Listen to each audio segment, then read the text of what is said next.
Hey, it's Deborah Poneman, founder of Yes to Success, where we provide tools and knowledge for you to live your ultimate life. And ageless anti-aging for your brain, your body, and your future. Well, since we're on a health roll, I just want to remind you that a month ago I shared that the worst offender for brain inflammation that cause brain fog and memory loss that are precursors to dementia, the worst offender was white refined sugar and the carbohydrates that turn into sugars in our body, like white bread and pasta and potatoes and more. But there are other ways that toxins get in our bodies and affect our brains and our general health besides ingestion. And they are by breathing and by contact with your skin. When we think about chemical poisoning, we usually think about ingestion. For example, I'll give you an example. Ingestion happens when you turn around for a second and your child sees that gooey white liquid in the dishwasher cup and puts her finger in it and licks it. The reason I use that example is because I know a family where that happened with dishwashing powder, and the child had to have 14 surgeries to repair her burned and damaged esophagus. And it's not just cleaning products, it's also personal care products like shampoos and body lotions and mouthwash. There was a House subcommittee as far back as 1989 where they asked the National Institute of Occupation Safety and Health, is that the name of it, to analyze 3,000 chemicals in personal care products. And I'm going to read you their findings. Hold on. Oh, okay, here we go. In those products, 3,000 products, one third were found to be toxic, including 778 causing acute toxicity, 146 causing tumors, 218 reproductive complications, 314 biological mutations. I mean, you might think, well, that was back in 1989, must have gotten safer since then. But the truth is that since that time, thousands more chemicals have been added to consumer products with little or no government oversight due to a decades-old law which allows, you ready for this? Manufacturers to use their own studies on toxicity. And a frightening number of the chemicals in our cosmetics and our clothing and our furniture and our cleaning products and construction materials have not even been tested independently by any governing body, by the FDA. In fact, the FDA may not even have knowledge of their existence. There was another study done in 2003 at the Mount Sinai School of Medicine, and it found that an average of, let's see over here, 91 industrial compounds in the bodies of volunteers and another 167 chemicals, 76 of which were known to cause cancer and 94 were toxic to the brain and nervous system and were linked to autoimmune disorders, and 79 were known to cause birth defects or abnormal development. And the people tested where these were found in their body were simply exposed to these chemicals in their average daily life. They didn't work in any kind of industrial setting. Again, we're talking about laundry detergent, general cleaner, glass cleaner, fabric softener, bleach. And according to the EPA, most homes have airborne concentrations of hazardous chemicals that are 2 to 5 times higher indoors than outdoors. Even in cities rated having higher pollution levels, like those in the orange or the red zones on the pollution scale, one reason is we tend to keep our windows closed because of heat in the winter and air conditioning in the summer. So we're spraying the Lysol and the Windex and the 409 and the Fantastic and the Mr. Clean and the Pine-Sol, and the windows are closed. In fact, women who worked at home in one 15-year study found that they had a 54% higher death rate from cancer than women who worked outside the home. And household cleaners can release toxic fumes even in their packages.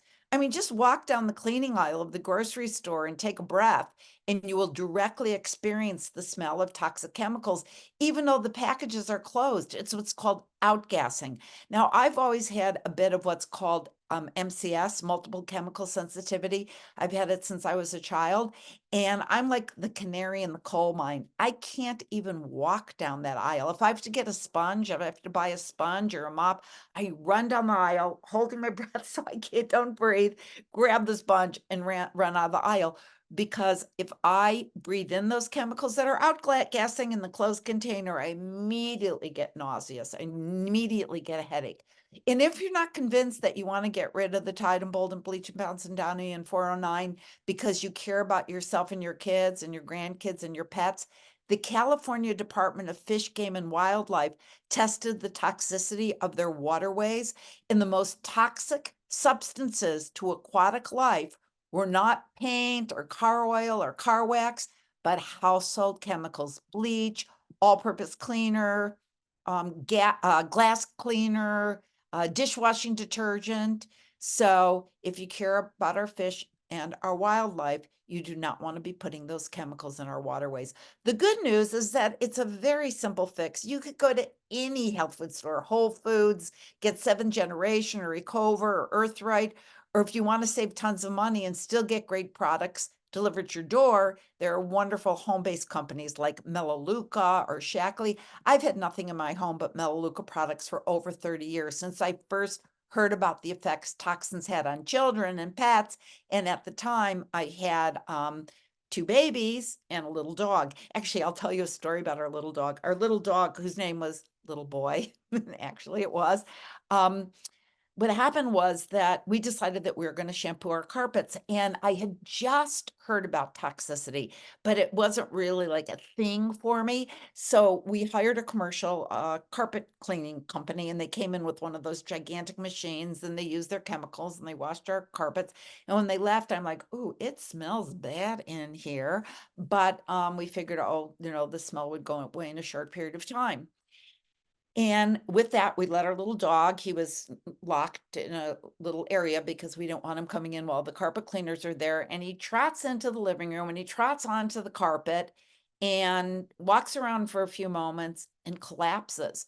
And he's trying to lift himself up and he's trying to pull himself forward. And then his breathing started becoming really labored. And I noticed it and I said, there's something wrong with little boy. So he picked him up and he put him outside, and soon he was just fine, just trotting around again, at which point he trotted back into the living room, went back onto the carpet, again collapsed, again couldn't breathe, again couldn't get on his feet, picked him up, put him outside. Within a few moments, he was fine again. Well, you know what we did?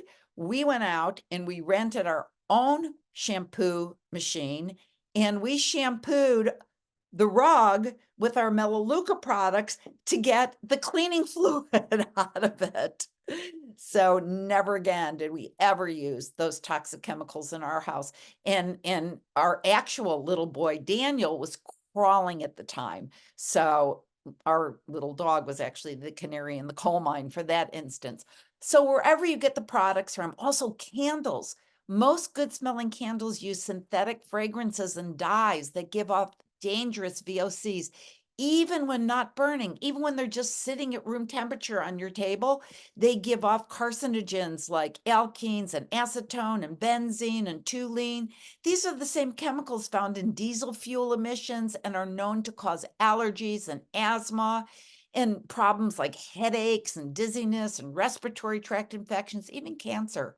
So please get those candles out of your home, especially if you have little ones, and detox your home of everything. I mean, little ones, pets, anybody with a compromised immune system.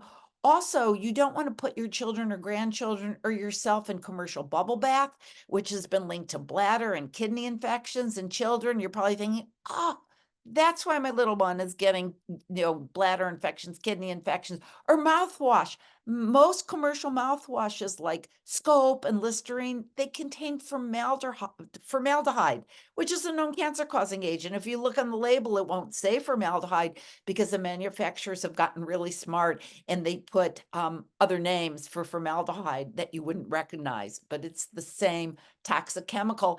And you're swishing it around your mouth, right? Which is your most absorbable membrane. Or dandruff shampoos are linked to central nervous system disorders, especially like Head and Shoulders.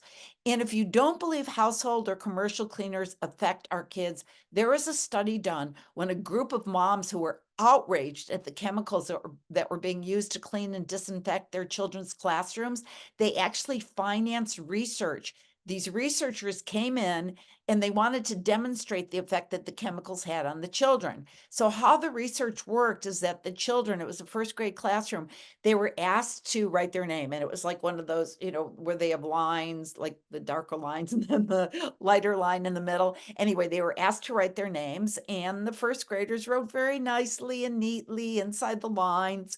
And then they cleaned and with disinfectant and disinfected the classrooms with commercial disinfectant, like, something like Lysol, and left that in the room for about 5 minutes. And then they asked the kids to write their names again. And the letters were all over the place. They were backwards, they were upside down, they were all outside the line, inside the line. And then what they did is they let those poor kids in the room for another 5 minutes, and then they asked them to write their names. And they refused, and they started whining and they started crying, and they were just out of their bodies. Then they took the kids into another room where the air was clean and wasn't disinfected, and they stopped whining and they went back to writing their names perfectly and neatly. So again, you can go to Whole Foods or Sprouts or Jimbo's or your local natural food store and buy safe products, or buy them from a home-based business, which usually costs less. And I know that this isn't the most uplifting news on the planet, but I love you guys. And why not use safe products that don't cause ill health or brain fog or premature aging or damage to our kids' developing nervous systems, as long as they're available? So that's it. That's all she wrote. Have a great week. Lots of love.